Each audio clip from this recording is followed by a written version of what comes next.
수요일 아침 말씀과 함께 주님과 함께하는 기쁨 참 매일 묵상입니다. 오늘 우리가 의지할 하나님의 말씀은 예레미야 3장 19절에서 4장 4절까지의 말씀입니다. 오늘 말씀에서 하나님께서는 이스라엘 민족이 당신을 속였다고 말씀하고 있는데요. 마치 남편을 속이고 떠나간 아내와 같이 확실히 속였다고 말하고 있습니다. 약속의 땅에서 하나님만을 섬기기로 언약을 맺었던 이스라엘 백성들이 우상을 향해 갔기 때문입니다.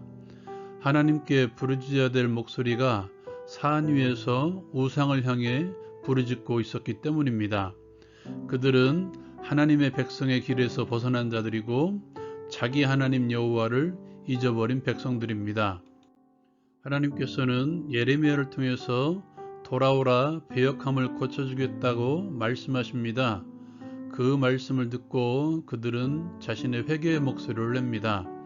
그들은 자신들의 행위, 우상을 향해서 부르짖는 소리가 헛된 것임을 고백합니다. 지금까지 하나님의 말씀에 불순종한 자신들의 죄를 고백합니다. 그리고 자신들을 구원하실 분은 오직 하나님밖에 없음을 고백합니다.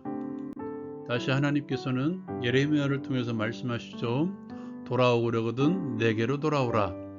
돌아오는 방법은 나의 목전에서 가증한 것, 우상을 버리고 진실과 정의와 공의로 여호와의 삶을 두고 맹세하는 것. 다시 말해서 이제 하나님 앞에서 진실과 정의와 공의의 삶을 살겠노라고 맹세하는 것이며 너희 묵은 땅을 갈고 가시덤불에 파종하지 말라고 말씀하십니다. 여기 묵은 땅은 갈다가 하지 않아서 잡초가 무성한 땅이 아니라 경작된 바 없는 새 토양을 의미합니다.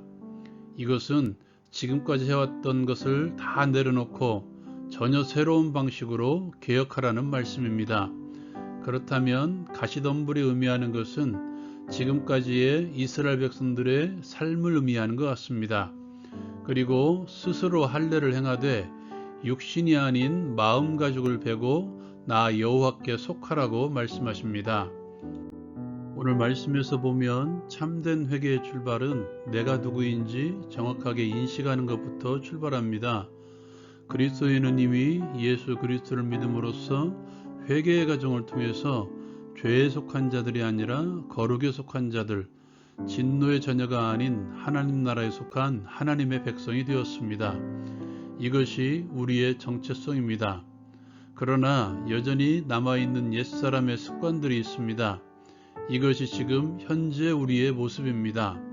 완전한 거룩함을 이루지 못한 하나님의 백성, 그러나 하나님의 거룩함을 바라보고 거룩을 향해서 힘차게 노를 젓고 있는 하나님의 자녀들, 이것을 인정할 때 그 다음으로 나아갈 수 있습니다. 가장 치열한 영적인 전쟁터는 어디인 줄 아십니까? 옛사람의 습관들을 아직도 버리지 못하고 가지고 있는 그 사람의 마음입니다. 끊임없이 들려오는 사단의 미혹의 소리, 그 미혹의 소리에 반응하는 옛사람의 모습들, 그리고 우리 안에서 우리와 함께 하시기를 원하시는 성령 하나님의 음성, 하나님의 거룩을 향해 가려는 새롭게 창조된 변화된 나, 이러한 인식부터 영적인 싸움은 시작되는 것입니다. 지금 현재의 내 모습, 그리고 앞으로 이루어야 될 내 모습을 알았다면 이제는 돌아서야 합니다. 적당히는 없습니다. 적당히는 다시 제자리로 돌아가는 경우가 많이 있기 때문입니다. 오늘 돌아섬에 대해서 두 가지 그림 언어가 등장하는데요. 먼저 묵은 땅을 갈아엎는 것입니다. 여기서 말하는 묵은 땅이란 전혀 개간하지 않은 새로운 땅을 의미합니다.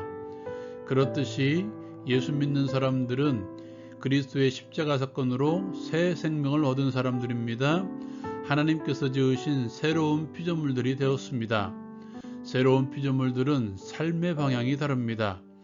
죄에 대해서 죽은 자로서 죄를 바라보고 멀리하려고 하는 자들이 아니라 하나님을 바라보고 거룩한 삶을 살아가는 것입니다. 거룩한 삶이란 하지 말아야 될 것을 안 하는 것보다는 이래도 적극적으로 해야 될 일을 하며 살아가는 것입니다. 바울 사도는 너희 몸을 하나님께서 기뻐하시는 거룩한 산 제물로 드리라고 말씀하셨습니다. 이것이 영적 예배입니다. 나 스스로 해야 될 거룩한 많은 일들도 있습니다. 그리고 성도와의 관계 회복을 위해서 힘써야 될 일들이 많이 있습니다. 그것이 서로 사랑하는 것, 관용, 즉 너그러움을 베푸는 것, 용서하는 것, 온유함으로 품는 것들입니다.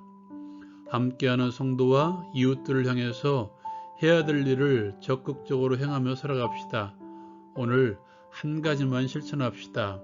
사랑이든지 관용이든지 용서하는 것이든지 온유함이든지 많은 것을 행하려고 하지 말고 한 가지만이라도 제대로 한번 실천해 봅시다. 두 번째 그림 언어는 마음 가죽을 배라는 것입니다. 할례의 의미는 죽음의 선포입니다. 마음 가죽을 배라는 것은 나는 죽었고 예수가 살았음을 선포하는 것입니다. 나의 옛사람을 죽이는 것입니다. 나의 옛사람을 베어넣어야 성령께서 그 자리를 다스리십니다. 아직도 베어내지 못한 옛사람의 습관들이 있습니까? 저를 포함해서 요즘 많이 문제가 되는 것이 분노에 대한 문제입니다. 분노를 조절하지 못하고 표출합니다. 오늘 만나는 모든 이들에게 분노를 드러내기보다는 거룩한 삶의 하나인 온유함으로 대합시다. 분노할 수밖에 없는 상황에서도 오히려 온유함으로 그리스도인의 모습을 보입시다.